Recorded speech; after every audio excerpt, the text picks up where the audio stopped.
Talk to us about how successful, if you agree they have been successful, how successful have they been looking at the existing tax incentives in Nigeria?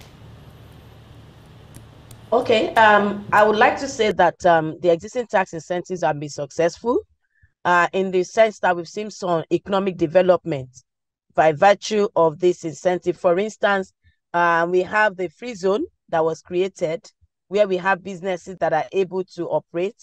And from there, there's exports and generation of foreign exchange. We have things around pioneer legislation, pioneer status incentive, which has enabled some companies to, some industries to grow and able to also create employment for the country. We also have things around, the pioneer is also for tax holidays. We have things around some tax credits, which, for instance, if you look at a road, there was a road infrastructure credit, which was initiated. Is actually a form of incentive or a form of a credit scheme, whereby when corporate organizations support the government in infrastructure, they can get this back in form of credits. And this has also helped in fixing some of our roads. And we've seen the economic impact.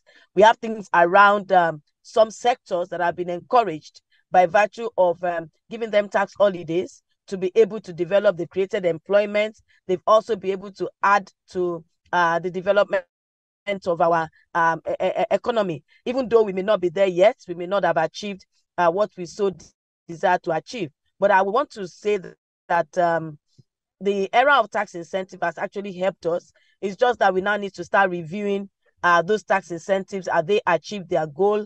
Are they still necessary for the economy? Do we need to now rejig what we have before and repackage it? Do we have some sectors that we need to develop? And recently there's this the tech industry recently have gotten some recognition through the Nigerian Startup Act, and we've seen the rate in which technology has moved. We are now in the digital era, so the essence of tax incentive has helped even these young techpreneurs to be able to come up, and a lot is being done in that regard now. Prior to now, we've seen things around agriculture, some incentives given for loans given to agriculture. The interest on those loans were to some extent tax exempt, so the banks were encouraged to give loans for agriculture. We've seen things around the primary agriculture business. In fact, the Finance Act has also made primary agricultural production to be exempted from tax for a period of a maximum of 6 years. And these are areas that is developing, enabled us. But it's just that we need to now have a balance between the tax incentives we're given and the real impact on the economy, so that we are sure that we are really getting value for these incentives. I'll say that tax incentives have done, but it's just that we need to also curb abuse of the incentives as much as possible. We need information around data, how much of these incentives have benefited us. It's also have a benefit in terms of foreign exchange, where you give incentive for operations in like the Onne free zone, like the Lagos free zone. The whole essence of this is for exports and for inflow of foreign exchange. These are all benefits of tax incentives. But the question we have to start asking ourselves is, how have these benefits improved our economy? I would say it has done its own part, but there might be issues around monitoring, issues around ensuring that the incentives are not just overstretched. There must be a time frame in which you have an incentive and to check and say, has this incentive achieved its objective? Do we need to change what we have? Do we need to change the model? Which industries has this industry developed? If you look at things around the cement industry has developed such that incentives given under the pioneer legislation, sometimes in 2020, was removed. And that's because we now became net exporters of cement in the country. And this is part of the development that we've seen. So we have other areas too. We have incentives in relation to exports. This is all to encourage people to export goods out of the country, all because we want to look at bringing in foreign exchange into the country. But we're still not getting the benefit. We're still not feeling the benefits because of the situation we find ourselves today. Some other things are eroding this. So I think tax incentive has been useful to the country. It has helped us in the past, and I believe it can still help. It is still helping, but we just need to go back to the drawing board and see, do we need all the incentives? The current Finance Act 2023 has also tried to see how to reduce some of this incentive, but I think in the bit of doing that, it has to be holistic.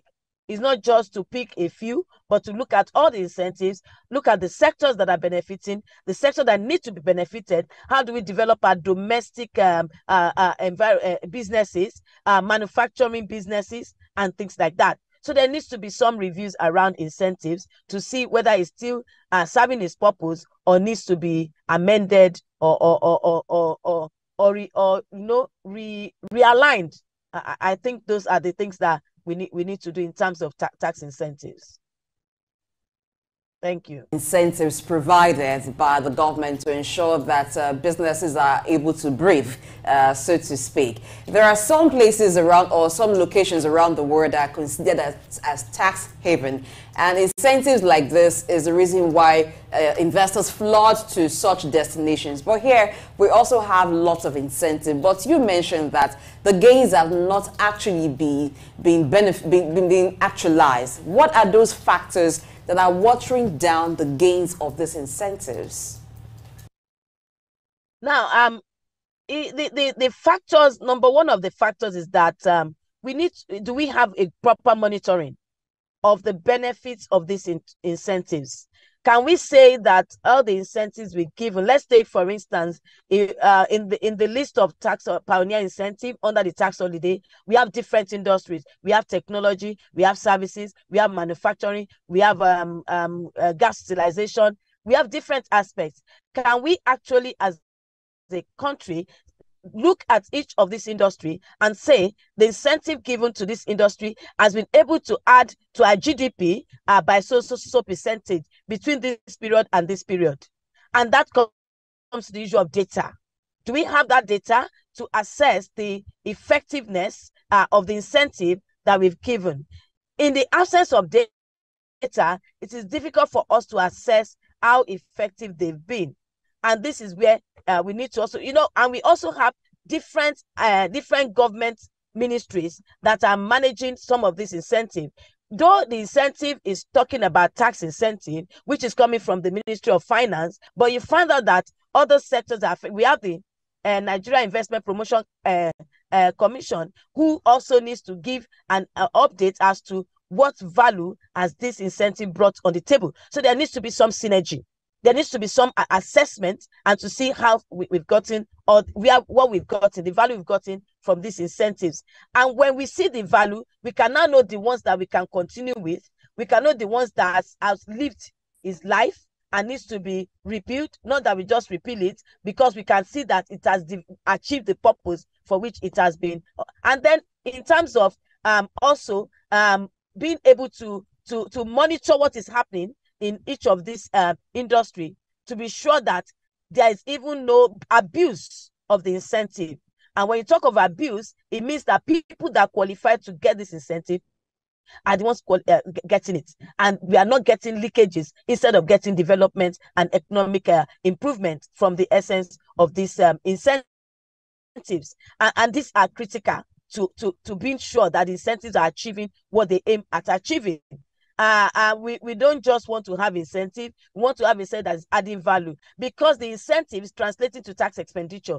Government is like opportunity cost. Government is giving out something to be able to give this incentive, and at the end of the day, this incentive should be able to tell us what improvements we have seen in our economy. Has it created more employment? Can we assess those who have been employed by virtue of this incentive? Has it made us to have food supply, massive food supply? So we also need to look at this. What specific value have been added to the country? And this has to do with the ministries that are in charge. They need to have oversight over this and be sure that whatever they are giving, they follow due process. It's not just because everybody comes, but there must be people that really qualify for it. It must not be something that is vague. It must be clear.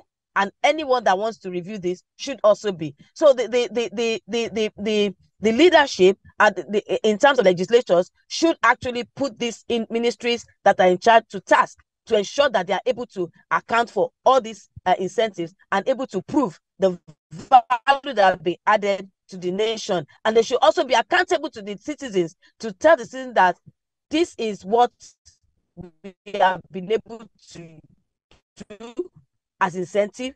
This is the value this incentive has added. This is how this incentive as if government is doing something for them, and they can also testify to the benefit they are getting from this. I think this needs to be done. All right, let's look at the issue of abuse of tax incentives, which you earlier, make reference to it. Why do you think we keep having this kind of abuse, and then what can be done to ensure that this is being relegated? Okay, I think the point of abuse is when there is no proper monitoring, because abuse of incentive comes when you are not qualified and you are able to navigate your way. Things around, I'm sorry to say, at times there are some collusion that comes, and then you get some approvals because you either know someone, or you have given someone something, or you are able to just convince somebody to do something. So I think it is more of monitoring. It's more of having, as a Nigerian, I cherish Nigeria. So I would want to do things for the good of the country. If all of us have that in mind, then the issue of abuse will not come in if there's a genuine reason. Abuse comes when there's no genuine reason, and the old reason is to evade tax. I don't want to pay tax, and that's why I want to enjoy all the incentive. Even when an industry has gotten to a growth stage, because we talk about startup, fine, incentive for startup, we enable them to grow, we enable them to be able to generate employment. Now, at the point when you have grown and you are ready, you should give back to the economy. And that's where the issue of abuse starts, because you've enjoyed it, you want to keep enjoying it, and you don't want to give back to the economy. Then it gets into abuse. You don't qualify, you do everything to get it, and at the end of the day, you pay less to the government, and government is not getting the objective and the result of giving that incentive. That's where the abuse comes from. And it's also out of, if we see it Nigeria as our project, is our country, is our land, they'll be willing to do all that we do to contribute back. Having enjoyed those incentives, we'll be willing to contribute to the good and to development of the country. That we are talking about people leaving the country. It's because they cannot see, they can't see that future. They believe things are not getting better. But if people that have enjoyed these incentives, the companies that have enjoyed the incentives, are also able to plow back, create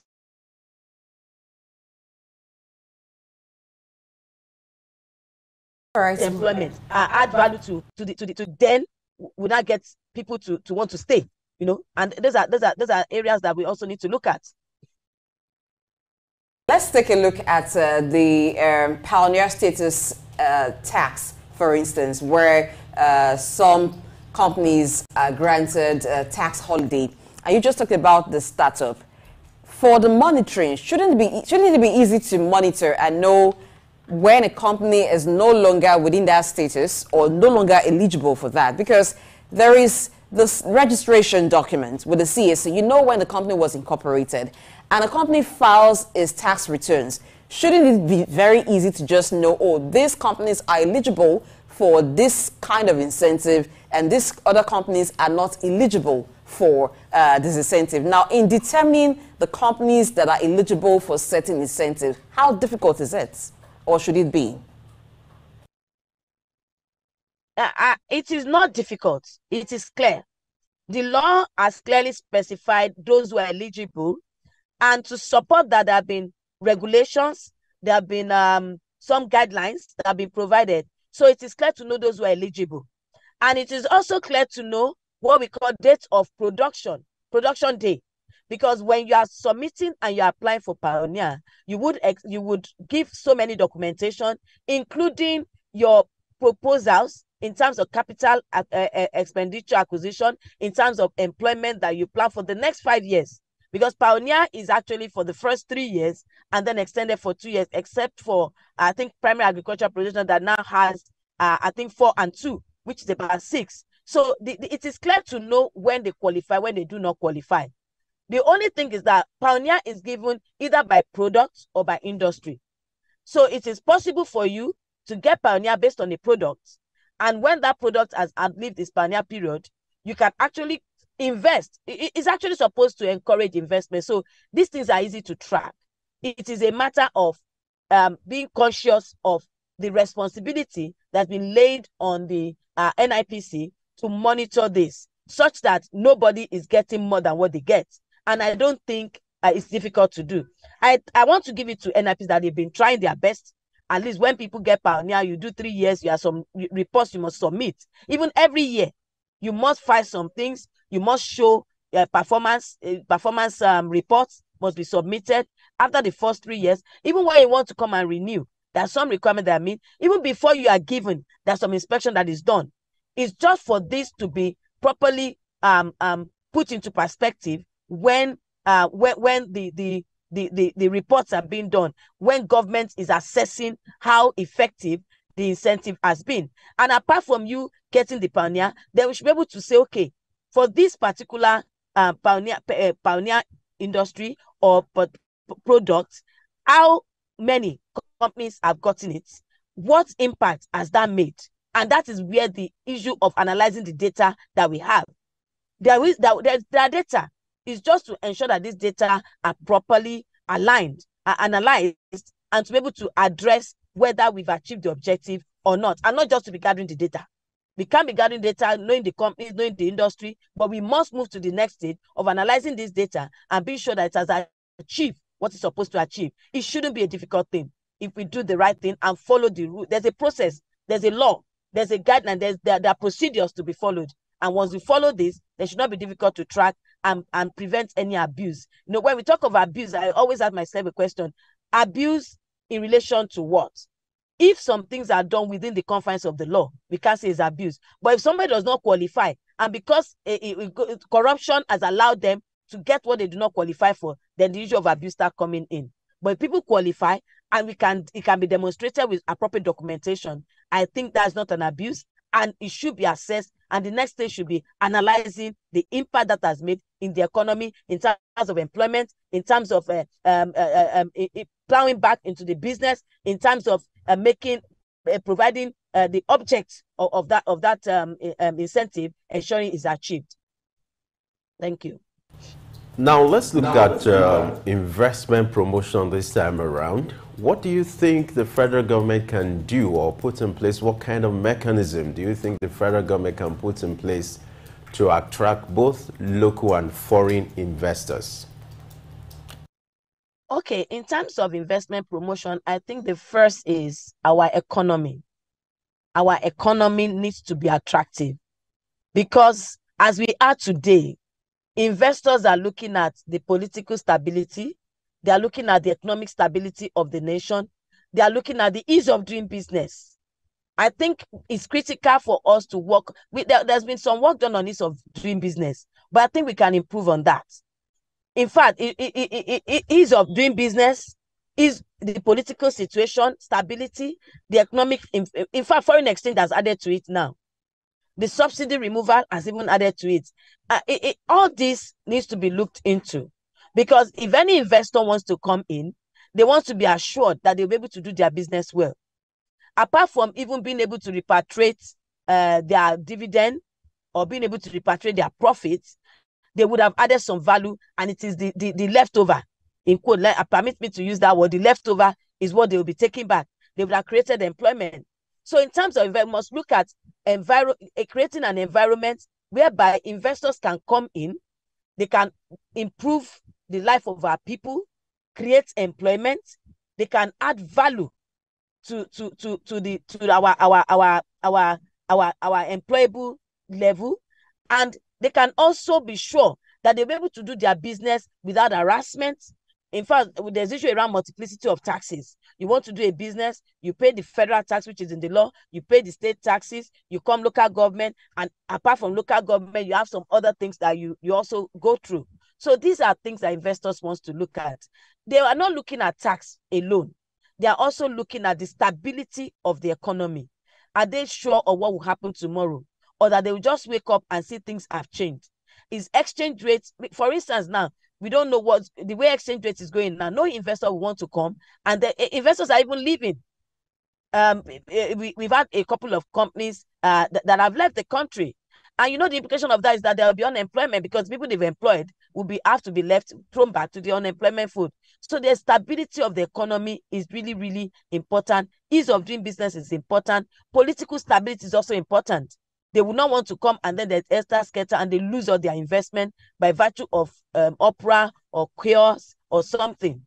So I think these are critical, apart from tax, because they also look at the tax-friendly environment to be able to do their investment. So these are all put together in terms of taking an investment decision. It doesn't start from tax, because people always make that mistake that tax is the only thing. No, there are some non-tax factors that are looked at. Also, access to labor. They also look at that. They look at resources, other resources that they need for their business. The type of Nigeria is blessed. So you might look at the type of, for instance, now, if you look at fintech is another area. People are now coming to invest in fintech. We know a lot of things have happened, and creating that enabling environment for them to thrive will also encourage investment. Before we even start talking about foreign direct investment, even investment by the Nigerians, we have a situation whereby there are so many bottlenecks. Removing those bureaucratic bottlenecks in being able to run the business is also an advantage. It's also something that will attract investment into any country or any environment. Thank you. Some other factors that are disincentives to investors. It's not just about tax. Now let's look at infrastructural deficits. To what extent will industrial hubs help in attracting and keeping investors when we have industrial hubs? Now, it will go a long way because, you know, if you look at infrastructure, is also important for investment. For instance, for those who are into consumer goods, the roads, if the roads are bad, how do they move from their production to the consumer? The cost of doing business would be affected. So if there are industrial hubs that can come together and be able to have a voice, but one thing is for them to have a voice, another thing is for the government to be ready to listen to them. They know how what they are going through. They know how best things can be done to help them to fit into the purpose. So the industrial, for instance, let's look at the Manufacturers Association of Nigeria. They come together and they talk about the common effects that is affecting manufacturers. And one of it is exchange rate because of importation of their raw materials. But the key thing is, even after saying this, does the government really listen to them? Does the government see them as a major partner in making sure that there are good infrastructure development? Things around power is also critical. Things around things around utility is critical. So if there's no power, the roads are bad, then we have two major aspects that are going to affect them. Now there's no constant supply of power. You're using maybe diesel. Now diesel has gone up. So the cost of doing business has also gone up. But with the industrial hub, they're able to have a common purpose, and they're able to channel their costs. They're able to also to give support to see how they can provide. For instance, look at the road infrastructure credit. The road infrastructure credit is a means to provide infrastructure, especially roads, road networks. And quite a number of roads have been done through this by the combination of the different companies that have come together are now durable. People can now move the goods to the consumers.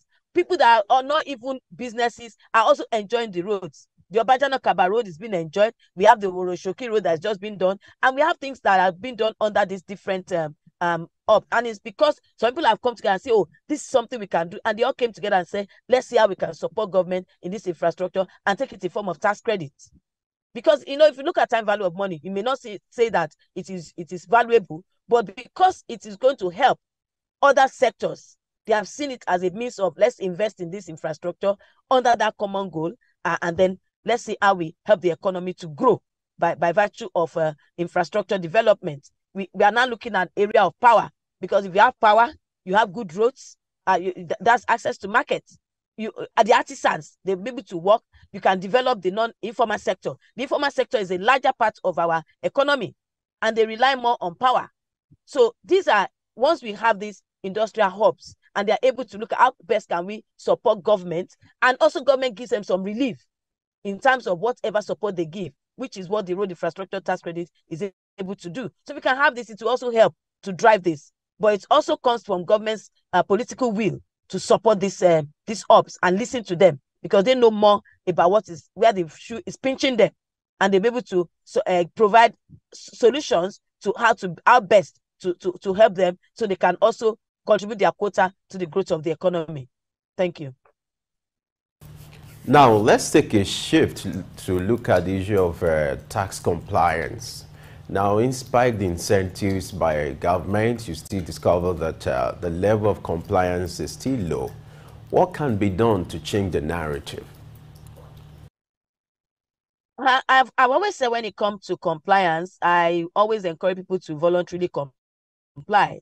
But it comes from government's accountability and responsibility. And, you know, there's always a social contract. Though I believe that if there's a law, you comply with the law. But at the same time, there's an expectation that when I do my part, government will do its part. And that is where the issue comes from. A lot of times, even those who are voluntarily complying are being under the pressure of paying more. They get a lot, and those who are not complying seems to feel they can. So until when there's a definite action on non-compliance, and not on those who are complying, and maybe by virtue of one small they probably miss one deadline or something, and they get beaten, there should be some form of encouragement for those who are voluntarily complying, and make them as an example for others, and encouragement of others. Let people see what the tax payment is doing. Let them see what their taxes are doing. Let it not be that they that pay, they are the ones that are being made to pay more, and they are not paying and are happy that they are not paying, and nothing is happening. If there's going to be anything to be done to non-compliance, it should be genuine non-compliance cases, and every other person should be made to see the effort made by government to deter non-compliance. I think this will help.